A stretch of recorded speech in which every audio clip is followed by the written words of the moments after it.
Connie Waverly was 58 years old, and after 26 years of marriage and 2 years of what the lawyers called estate administration, she had exactly $178 in her checking account, a 2004 Ford pickup with a cracked rear window, and a cardboard box on the passenger seat that held the sum total of what she'd been allowed to keep. Russell had died on a Tuesday in October, which was the kind of thing you remembered, not because Tuesdays were special, but because afterward every Tuesday felt like it was waiting for something that was never going to come. He'd been 59. She'd been 56. He'd gone out to the truck to get a bag of rock salt, and he'd sat down on the tailgate, and he hadn't gotten back up, and the paramedics said it was his heart, and that it had been quick, and that was the sentence she'd turned over in her hands for 2 years like a stone that didn't fit anywhere. He hadn't suffered. He hadn't said goodbye. He hadn't told her about the line of credit against the hardware business, or the silent partner she'd never met, or the way the books she'd trusted him to keep had drifted, quietly and over years, into a shape that bore very little resemblance to what she'd believed they were. She had kept those books for 26 years. She had ordered the stock and managed the accounts, and covered the counter on Saturdays when the part-time kid didn't come in, and she had raised 2 children who now lived in Vancouver and Halifax and called on Sundays. She had done it without ever once putting her name on the lease of the building or the deed of the house, or anything that mattered to a lawyer. It had seemed unnecessary. It had seemed like the kind of thing that only people who didn't trust each other worried about. The estate took 22 months to settle. By the time it was done, the business had been sold to pay the creditors, the house had followed, and Connie's share of 26 years came out to $178 after fees. The truck was hers because it was in her name, the one thing she had ever insisted on, years ago, for no reason she could now remember except that something in her had known to. She drove north out of Portage la Prairie on a Thursday in late October with the box on the seat beside her and the heater running, and the sky doing what the Manitoba sky does in October, which is to remind you in the flattest possible terms that winter is not a metaphor. She had no destination. She had enough gas to go somewhere and enough sense not to go nowhere. The town of Kelden was not on any map she'd looked at recently. It was 2 hours north on a gravel road the province had stopped grading with any enthusiasm. A handful of buildings arranged around a grain elevator that still ran, and a post office open 3 mornings a week. There was a diner on the main street with a hand-painted sign that said Pettigrew's, and the lights were on inside, and Connie pulled in because the coffee was $3, and she had $178 and she needed something hot. The woman behind the counter was named May Pettigrew. She was somewhere past 60. Built the way people get built when they've spent 40 years in a place that doesn't make allowances, with reading glasses pushed up into gray hair, and the watchfulness of a person who has learned to read a stranger the moment the door opens. She poured Connie's coffee, and then, without asking, set down a bowl of beef barley soup and half a loaf of brown bread, and did not put it on the ticket. Connie looked at the bowl. She looked at May. She started to say she hadn't ordered that. "Weather's turning," May said, and went back to wiping down the counter, which did not need wiping. Connie understood after a moment that the wiping was a kindness wearing the costume of efficiency, so that she would not have to thank anyone for it. She ate the soup. She did not cry, because crying in a diner in a town she'd never been to was a private weather happening in the wrong place. But it was the first warm thing in a long time, and she felt it move through her like heat through an old radiator, slowly and then all at once. May let her have the spare room above the diner for $30 a night, which became $20 after the first week, which became nothing after the second, on the unspoken understanding that Connie would work the breakfast shift. Connie would have worked it for nothing. It gave her hands something honest to do. She bussed tables and ran the cash and learned the names of the farmers who came in at 6 before the light, and in the evenings, she sat in the back booth with May's old laptop and tried to imagine a version of the next 30 years that she could afford.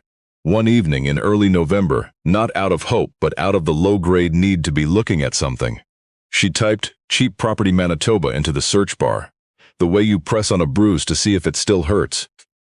The third result was a municipal surplus page for the rural municipality of Kelden.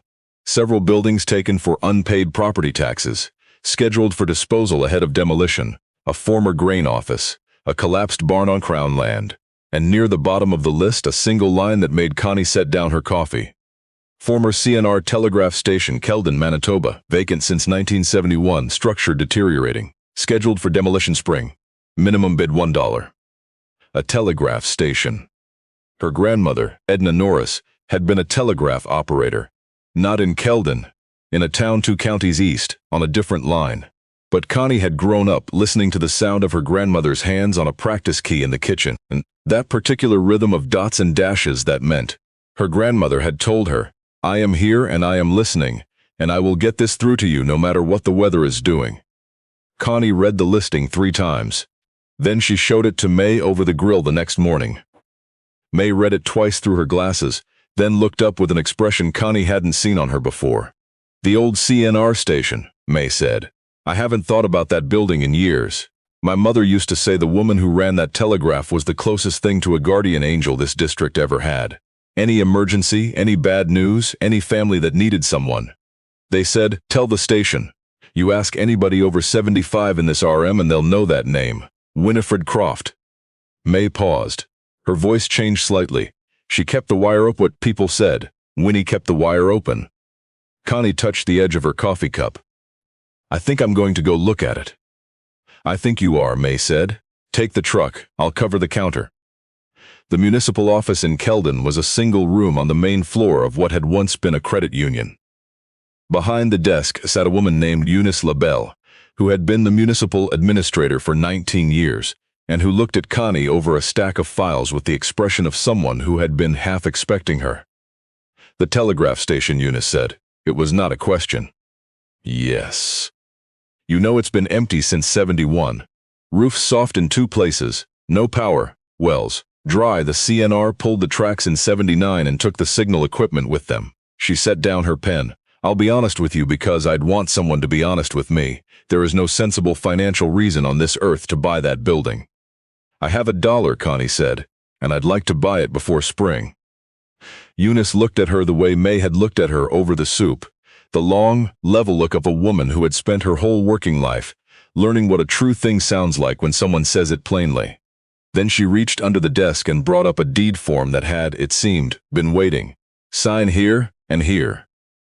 Connie signed her name in the careful, upright print her grandmother had taught her at a kitchen table 40 years before. Eunice took the $1 and the $38 in fees that Connie counted out in bills and coins, and she stamped the deed with a heavy flat thump against the page. "It's yours." She slid an iron key across the counter, old, worn smooth at the bow. "And for whatever it's worth, Connie, I hope it turns out to be what you need it to be. If you're still with us, take a second to subscribe to Ultra Stories, and tell us in the comments where in Canada you're listening from tonight. We read everyone. The station was a kilometer south of town on what had once been the railway right-of-way, now grown over to grass and fireweed. It was a low building of dark red brick and rough timber, with a wide operator's window overlooking the ghost of the old platform and a wooden sign above the door where the letters Kelden CNR Telegraph had faded to shadows in the paint. Connie stood in the dead grass for a while before she went in. The November sky pressed close and gray, and somewhere in the aspen bluff behind the building, a chickadee ran its 2-note call. The one that sounds, if you're in the right frame of mind, like someone saying here, here, over and over in the dark. She put the iron key in the lock. The old tumblers turned with a reluctant grind. She pushed open the door of the Kelden Telegraph Station and stepped inside. The front room was one long space with a worn plank floor and plaster walls gone the color of old paper. At the far end, beneath 30 years of dust, stood the operator's desk. A long, heavy table of oak and steel bolted to the wall, with a row of mounted insulators along the back where the wires had once come in from the line. The key itself was gone. The CNR had taken it. But the desk was there, and the high wooden stool, and a small cast-iron stove in the corner, with its pipe still running up through the ceiling. A shelf above the desk held 3 brown glass insulators, and a coffee tin with the label half peeled. Connie walked the length of the desk slowly. She put her hand on the surface, worn pale where someone's forearms had rested for years. She sat on the stool. She looked out through the dusty operator's window at the field and the line of bare aspens and the flat gray sky.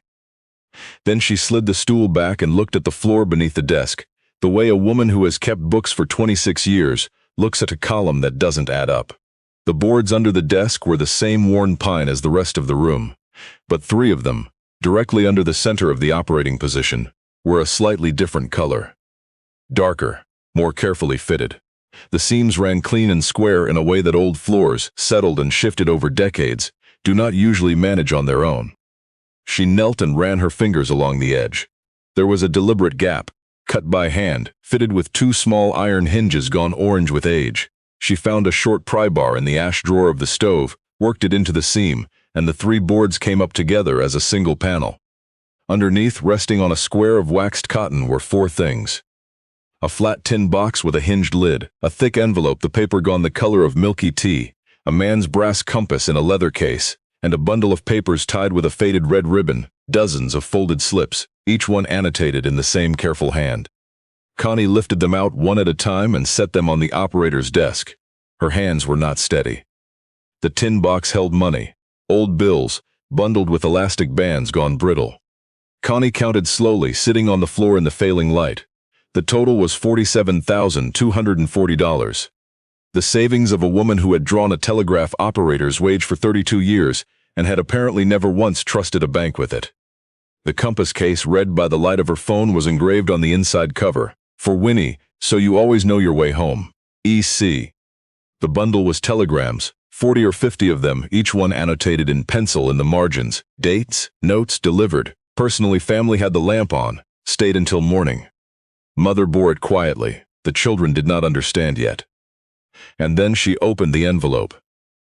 The letter was several pages, written in brown ink, on the same tea-colored paper, the handwriting of a person who had spent decades forming letters that had to be read accurately on the first pass, in any light, under any conditions. To whoever sits at this desk after I have gone. My name is Winifred Croft, and I have operated this telegraph station since the autumn of 1939. I am writing this in January of 1971, the week they are closing the station and pulling the key. The CNR has offered to sell me the building for $1, and I have accepted, because after 32 years this is the only place that has ever felt entirely like mine. I do not know who you are. I do not know when you will find this, or whether the roof will have held. But I have learned at this desk that a promise is a kind of promise made into distance, and a promise does not stop being a promise simply because the instrument has gone quiet. My fiancé, Eamon Cook, joined the Royal Canadian Engineers in 1940. He was killed at Ortona in December of 1943. He gave me the compass before he shipped out so that I would, he said, always know my way back to myself. I have kept it on this desk for 27 years. I never married. I do not say this for pity. I say it so you understand that the people on these lines became, over the years, the only family I was given. During the war years, the death notifications came through this office. You will find them in the bundle. Every telegram I received for a family in this district. The railway's practice was to send a messenger. I drove instead, in every weather, to every farm. I sat with every mother and wife and father and child who had to hear that news, and I wrote down what I found when I got there, because I came to believe that the grief of ordinary people in ordinary places deserves to be witnessed, even if no one but the witness will ever know. The money is for you. I have no children. My sister's family in Winnipeg has not visited in 11 years, and I would rather this went to someone willing to stay and keep this place open than to anyone who shares my name but has never once made the drive. If you are reading this, you came to Kelden when you had nowhere else to be. I want you to know that this station has been waiting. A station exists for one purpose, to receive what is coming and to send what is needed. That purpose does not end because the trains have stopped. Keep the wire open. Be kind to the people who have no one. There are more of them out in these fields than you would guess from the highway. And when your time comes to leave this desk, leave it the way I am leaving it for you, with the wire still live. Winifred Croft, operator, Kelden CNR Telegraph Station, January 14, 1971. Connie read the letter twice. Then she set it down and picked up the bundle of telegrams and, by the light of her phone, began going through the annotations. She found the entry in November 1944 and read it 4 times. Norris Farm, Concession 7. Mother and 2 small girls, youngest barely 3 years old. Father killed in France, October. I arrived at 7 in the evening. The little one kept asking when Papa was coming home. I stayed through the night. The mother did not speak much. She held the youngest one and rocked her, and I held them both. I left when the sun came up and the neighbors arrived. I do not know if they had anyone else. Connie's mother's maiden name had been Norris. Her mother had grown up on a concession farm in this RM. Her mother had been born in 1941 and had lost her father in October of 1944 when she was barely 3 years old, and had spent the rest of her long, quiet life holding very still whenever anyone in a room began to cry. The way people do when they learned young to be careful with other people's breaking. Winifred Croft had held Connie's grandmother and her mother through the worst night of their lives in November of 1944. She had written it down. She had kept it under the floor for 27 years, waiting for whoever would come after. She had done it without knowing that the person who would find it was the granddaughter of the woman she'd held. Sitting in the same district, reading by the light of a phone in a building Connie had bought for $1 on a Tuesday afternoon. Connie sat on the floor of the Kelden Telegraph Station, with the telegram in her lap and the money in the compass, and the letter arranged on the desk above her. And she did not fall apart. She had buried a husband and settled an estate and slept in a truck in a parking lot in October, and she had learned that grief was a thing you stood inside and waded through, not a thing you argued with. But she said, out loud, into the empty room, to the woman who had sat at this desk for 32 years, and to whoever else might be listening on whatever frequencies the old wires still carried. I hear you, Winnie, I'll stay. I'll keep the wire open. She did not start with a plan. She started with the roof. May drove out with her the first Saturday with a thermos and a roll of plastic sheeting, and they covered the 2 soft spots before the first real snowfall. Eunice LaBelle appeared 2 weeks later with a truck full of records she thought Connie should have, including a document that stopped them both cold. Winifred's property declaration from 1970, recorded with the municipality, stating in plain language that the station should pass to the community upon her death, and if the community could not maintain it, to whoever will keep it standing and keep the wire open, and not to anyone who shares my name but has never bothered to learn what I did here. She had written that last clause in 1970, and it had sat in the municipal record for 54 years, waiting to do exactly what it was written to do. A retired CNR lineman named Gordon Stabb, who was 77 and still moved like he knew what every joint in a building was supposed to be doing, drove out on a Wednesday and spent 4 hours helping Connie get the old cast iron stove drawing clean again. Then came back the following Saturday, with his son and a generator and a length of propane line, and refused to take anything for it except a cup of tea. A woman named Pearl Chabasal, who was 81 and had grown up 3 farms over, brought a framed photograph and set it on the desk without ceremony. Winifred Croft standing in front of the station in 1955, in a wool coat and gum boots, squinting into the sun with an expression that was not quite a smile but was close. It hangs on the wall of the Kelden station now, where Connie can see it from the operator's stool. People brought things and left them the way people always do for a place that asks nothing of them. A cord of split poplar stacked by the door one morning by someone who didn't say who. A jar of Saskatoon jam. A hand-lettered card that read only, "Thank you for remembering Winnie." And then, on a bright cold morning in December, a black SUV Connie didn't recognize came down the road and stopped in the clearing, and a man in a good coat got out and looked at the brick station the way a person looks at a thing he has already decided he owns. His name was Derek Ashby. He was 52, and he was Winifred's great-nephew, the grandson of a brother she had outlived by 30 years and mentioned in her letter only as anyone who has never once made the drive. He was, he explained, with the patient warmth of a man who has found that warmth opens more doors than directness, a land and right-of-way broker out of Winnipeg. He'd only just learned through family records that his great-aunt's building had come up in the municipal listings, and he'd driven up because he felt, as the only surviving blood relation, a certain responsibility. He said blood relation the way people say legal precedent. Connie watched the words and felt the cold come off them. He came inside when she didn't invite him to. He looked at the swept floor and the stove burning clean and the photograph on the wall, and she watched him doing the calculation that some people do automatically in any room. Asset or obstacle, number or no number. He said it was a shame about old buildings. He said there was a question about the validity of the municipal sale. Winnie had died without a formal will, he explained with another patient smile, and the property should perhaps have passed to family before reverting to the municipality. He was prepared to be reasonable. He would reimburse Connie her costs and relieve her of the burden of a building that, he said, a woman in her situation would surely rather not fight to keep. He did not mention the cellular tower lease. Connie learned about that from Eunice, who had seen the easement filings.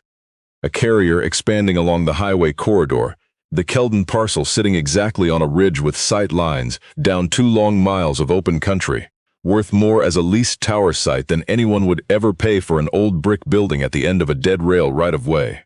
He had not driven 3 hours in December because he cared about Winnie. He had driven 3 hours because someone had done the arithmetic on a ridge and found it valuable. And he was a man who had spent his whole professional life confusing those two kinds of value and had never once been forced to learn the difference. Connie told him, in a voice she kept as level as a chalk line on a concrete floor, that she believed her title was good and that she did not intend to sell for any sum. And she stood in the doorway of Winnie's station and let the cold air come through behind her and did not move until he left. He left smiling. He said his solicitor would be in touch. What the record showed, spread across Eunice's desk over 2 long afternoons, was this. Winifred's declaration from 1970 was clear and witnessed and filed. Derek Ashby's family had received certified notice of the tax sale in 2011. The letter signed for by a member of his own household. The redemption window under Manitoba law was 3 years. He had let it close without lifting a finger, because in 2011 a brick room on a dead rail siding in the RM of Kelden had been worth to a man like Derek exactly nothing. It was worth nothing until a ridge turned out to be valuable. And by then the municipality held clear title, and Opal's own words, "Not to anyone who shares my name but has never bothered to learn what I did here," were sitting in the record, filed and witnessed and waiting, like everything else Winifred Croft had done, to matter exactly when it needed to. A young solicitor in town read Winifred's letter and Eunice's files, and did the whole thing for the cost of the filing fees. The case was withdrawn at Derek's own request in February, with prejudice. Connie heard later that the carrier put its tower on a hill 8 kilometers east, on land belonging to a grain farmer who was glad of the money, and who waved at Connie every time he passed the station road. Before we go on, if you've made it this far, take a moment to subscribe to Ultra Stories. The last part of this story is the part we most wanted to tell you. Connie used Winnie's $47,000 carefully. She finished the roof and replaced the windows, and got the well running again with a new hand pump that tasted, when she first drew a glass from it, of iron and cold clay and something underneath she thought of as the honest flavor of the actual ground. She put in propane for heat and light, and a real mattress and a proper stove. She hung Winifred's brass compass on a nail above the desk where the morning light would find it. And then she did a small thing, without entirely deciding to. With Gordon Stabb's help and the patience required to learn anything you should have started learning 30 years earlier, she had a single telephone line run out to the station, the only wire that came to this part of the right-of-way anymore, and she began, in the early mornings before the light, to make calls. She called the 8 most isolated households in the RM, one by one, just to let them hear a voice and to hear them answer. She didn't call about anything in particular. She called the way May had set down the soup without being asked, because there was a need and she was there, and it cost her nothing she wasn't willing to give. She kept a ledger, because Winnie had kept a ledger, and because Connie had spent 26 years keeping books, and understood that the things you write down are the things that don't get lost. An elderly farmer named August Pelletier, who worked a quarter section 8 kilometers west, and hadn't had company since his wife died the previous March, started stopping in on Tuesday afternoons for tea, and what he called just to hear the place working. He was 86 and drove a half-ton that had seen better decades, and he sat at the operator's desk and didn't say much. But the not saying much had a quality Connie recognized from May's diner. The particular relief of a person who has spent too long in a silence that asked nothing of them. One Tuesday he didn't come. Connie drove out to his farm and found him at his kitchen table, fine, but sitting very still with his hands around a cold cup of coffee. "I forgot what day it was," he said. "That's never happened before." He told her it had been happening more since Helen died, the days running together, the weeks losing their shape. But Tuesday had had a shape. Tuesday had had Kelden Station and tea, and Connie asking him if the roads were bad or if the canola price had moved. He looked at his hands for a moment and then he said, "You gave me a Tuesday. A man needs something to look forward to." I didn't know I'd forgotten how to want things until you gave me one back." Connie drove home in the dark on a gravel road she was coming to know by the feel of the wheel beneath her hands, and she thought about Winifred Croft sitting at this desk in November of 1944, driving out through the dark to a farm she'd never been to hold a woman and two small girls through the worst night of their lives, and not being able to know that the granddaughter of one of those little girls would one day sit in this chair and learn, the same way Winnie had learned, that you do not always get to see the size of what you are doing while you are doing it. You only find out later. Sometimes you never find out at all. You just keep the wire open and trust that it goes somewhere. By the second winter, there were 19 names in Connie's morning ledger. May had recruited 2 other women in Kelden and a retired school teacher in the next town over, and the calls were split so that no number ever went unanswered for long. A young couple who had moved out from Winnipeg to try grain farming and found the prairie winter larger than they'd imagined started coming to the station on Saturday mornings. The young woman helped repaint the operator's window frame, and her husband, who knew something about old masonry, repointed the south wall without being asked. Pearl Chabasel brought her book club out one afternoon, 8 women between 60 and 87, and they talked about Winifred Croft for 2 hours, and then Pearl stayed after and told Connie things that weren't in the ledger. The time Winnie had driven through a spring flood to reach a stranded family, the time she'd relayed an emergency for a woman in labor whose husband couldn't get the car started.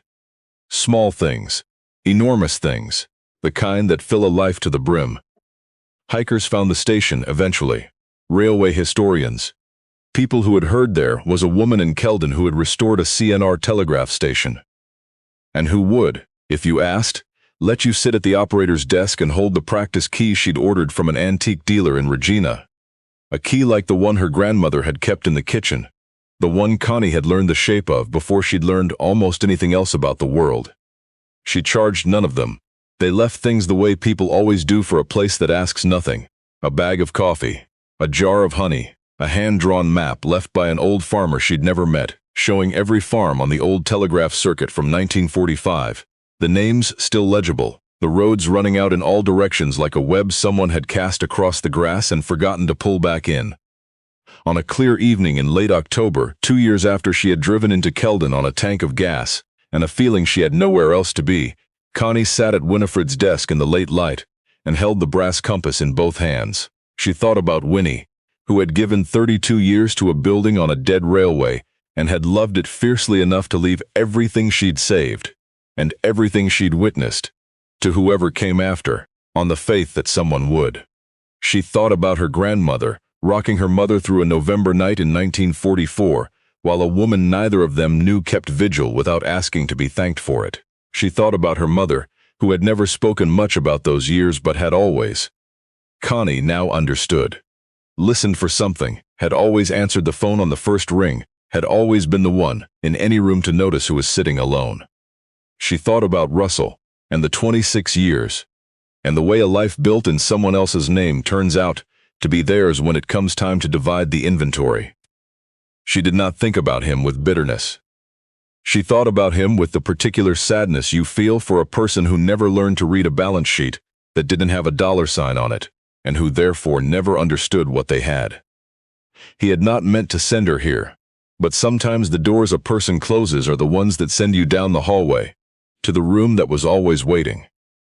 She set the compass on the desk where the morning light would find it, next to Winnie's photograph. Then she picked up the practice key. Her grandmother had taught her one word on a key like this, many years ago at a kitchen table. The word she said was the most important one to know how to send. Connie tapped it out slowly, the way a person does something for the first time in a very long time. Dot dash dot dot dash dot dot dash dot dash dot dot. OPEN. The station didn't answer. It didn't need to. The November light came through the operator's window and lay long and warm across the surface of the old oak desk, and outside, the first star was showing itself in the east, and somewhere on the gravel road, August Pelletier's headlights swept once across the window of the Kelden Telegraph Station, the way a lantern moves through a dark house, to show whoever is inside that someone out there knows the way home. The wire was open. The wire is always open now.